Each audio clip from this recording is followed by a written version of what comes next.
गजब गजब के लोग बजग में स्वार्थी भइल समाज हो।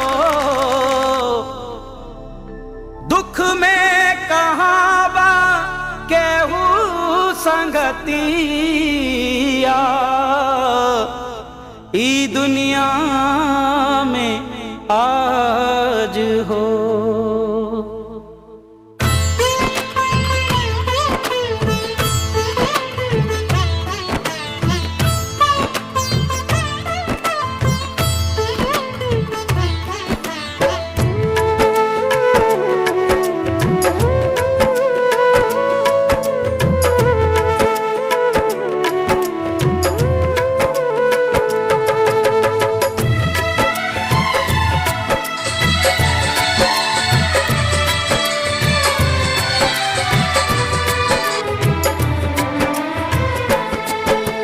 हित परित हिताई मिताई जात छोड़ देला। हित परित हिताई मिताई जात छोड़ देला। जब समय होला कमजोर, जब समय होला कमजोर तो हर कोई साथ छोड़ देला। जब समय होला कमजोर तो हर कोई साथ छोड़ देला। हित परित हिताई मिताई जात छोड़ देला। हित परित हिताई मिताई जात छोड़ देला। जब समय होला कमजोर, जब समय होला कमजोर तो हर कोई साथ छोड़ देला। जब समय होला कमजोर तो हर कोई साथ छोड़ देला।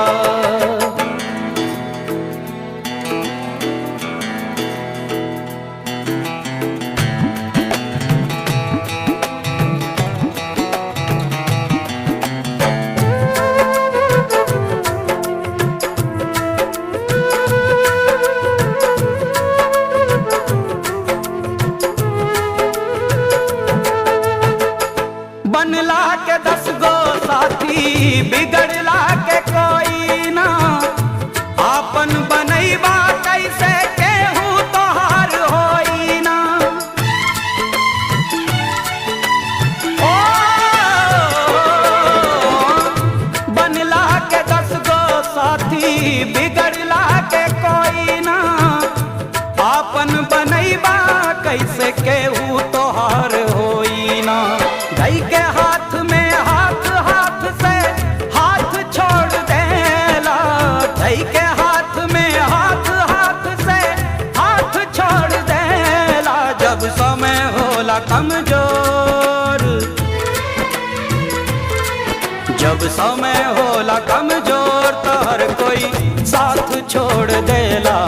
जब समय होला कमजोर तो हर कोई साथ छोड़ देला।